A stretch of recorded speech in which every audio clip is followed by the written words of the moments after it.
السلام علیکم ورحمۃ اللہ وبرکاتہ۔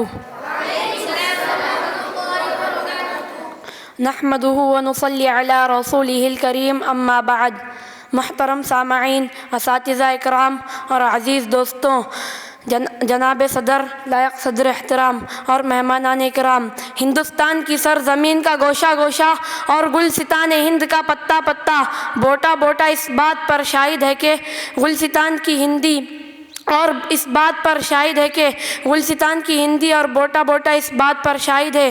ہندوستان کی سرزمین پر تن کے گورے مگر من کے کالے انگریزیوں کا ناپاک سایہ پڑا، اور جب یہ سازشی قوم ہندوستان کے تخت و تاج کا مالک بن بیٹھی تو سب سے پہلے انگریزی اقتدار کے خلاف علم بغاوت ہم نے بلند کیا۔ راستے کی قربت و دوری سے بے فکر ہو کر، التفات کیے بغیر، ذہنی و فکری پریشانی سے لاپرواہ ہو کر اور راہوں کے خطرناک و وساوس سے بے خبر ہو کر، ملک کی آزادی میں کبھی ہم نے پھانسی کے پھندوں کو چوم کر منزل کا نشاں پوچھا، کبھی ریوالور کی لبی پر انگلیاں رکھی، کبھی حجاز مقدس ترکی کی خاک نشینی کو اپنا نصب العین بنایا،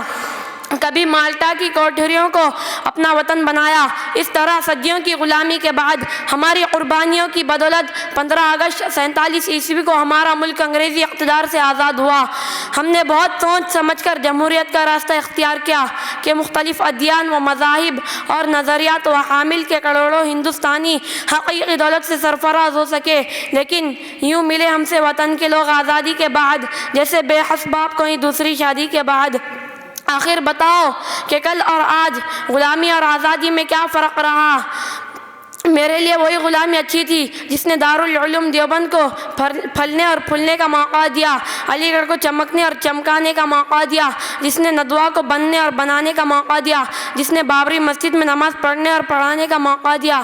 آخر میں ایک اشعار پر اپنی تقریر کو ختم کرتا ہوں۔ ہم ہیں ہندی، ہمیں اس بات سے انکار نہیں، ہم ہیں ہندی، ہمیں اس بات سے انکار نہیں، ہم وطن دوست ہیں، غیروں کے طرفدار نہیں، ہم ہیں منزل کا نشاں راہ کی دیوار نہیں، ہم ہیں منزل کا نشاں راہ کی دیوار نہیں، ہم وفادار اس دیش کے غدار نہیں، ہم سے کوئی فتنہ گر و غاصب و اغیار نہیں، ہم سے کوئی فتنہ گر و غاصب و اغیار نہیں، پھر بھی ہم سے یہ غلہ ہے کہ وفادار نہیں۔ وما توفیق الا باللہ۔